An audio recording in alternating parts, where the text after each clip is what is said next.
виждаме евентуални конфликти в имената. Добре. Връщаме се към старата конвенция. Set X.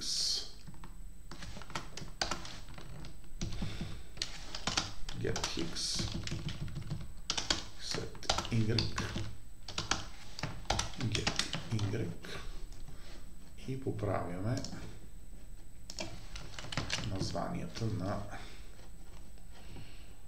функциите при техните описания. Set X.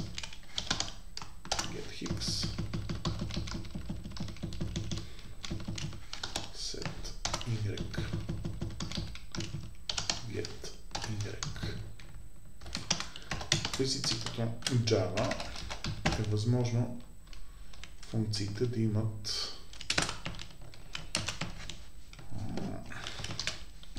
едноименни имена с променливите.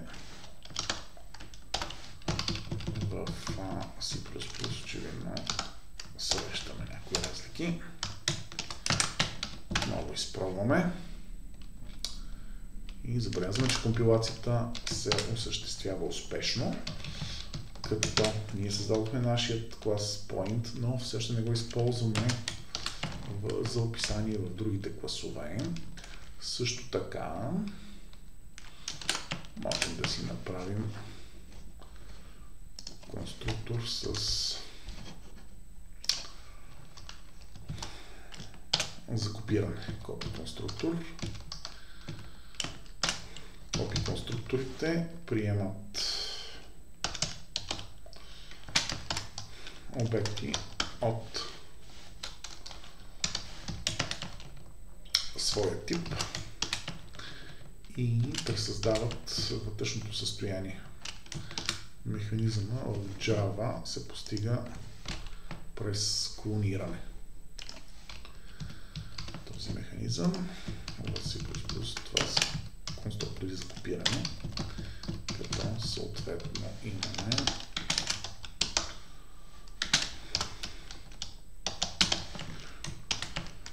обект point, който се използва за инициализацията.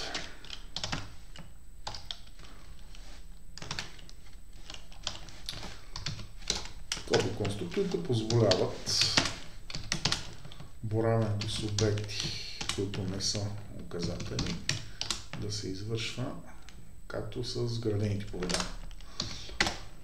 Компилираме отново.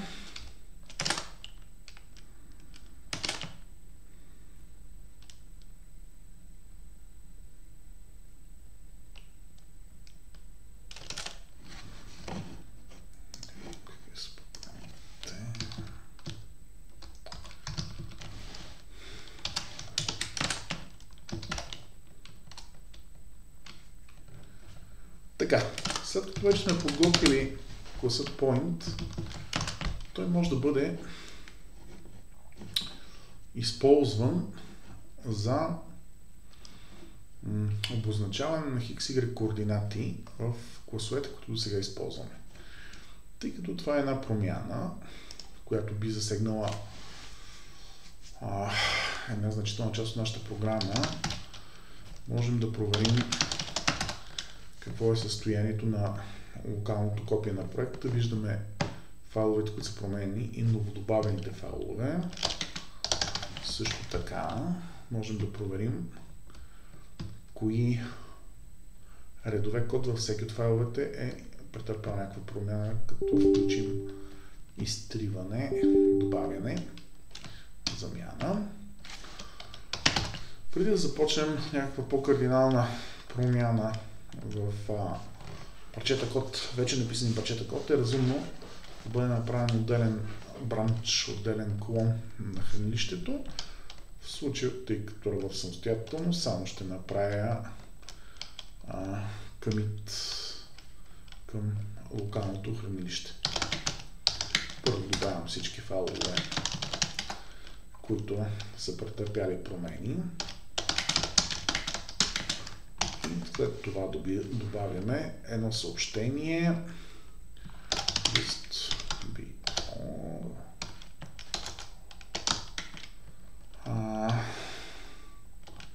point object usage.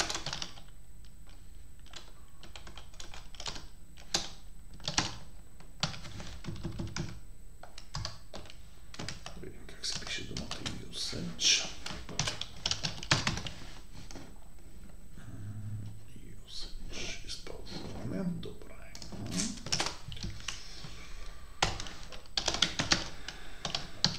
Това е само commit, не прави изпращане към ограниченото хранилище, нещо, което ясно се вижда в метриките за проследяване на проекта. Виждаме, че в момента нямаме изпратен commit. Също така можем да следим ритъма на проекта, като и се отбелязват всички комити, достигнали до отдалеченото хранилище.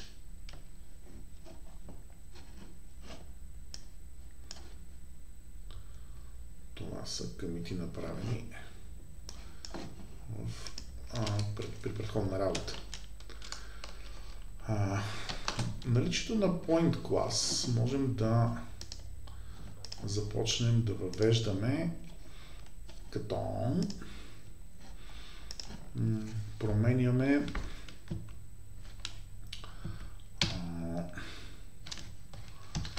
отделните вътрешни променливи.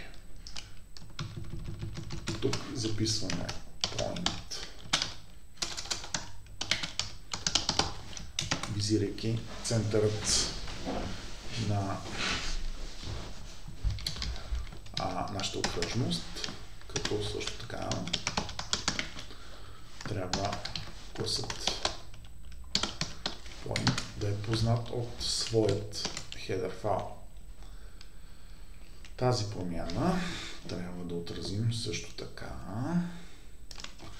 и в конструктурът, който да получава съответната точка. Или може би получава псевдоним. След което имаме нашият правоъгълник top left или по-скоро точка, която е лява горна. Съответно имаме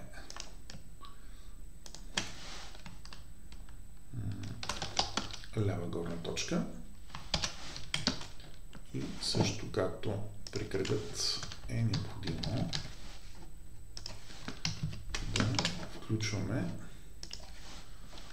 класът за точка. Този подход на добавяне на обект към променливите на един клас е подхода за композиция на обекти. Съответно в триъгълникът ние имаме три върха на нашият триъгълник и това налага добавянето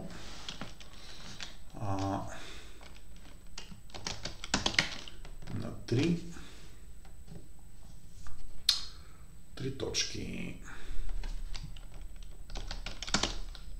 Point 1, 2 и 3. С правилно моделиране на структурите от данни намаляваме сложността на програмите, които биват създавани. Тук имаме три параметъра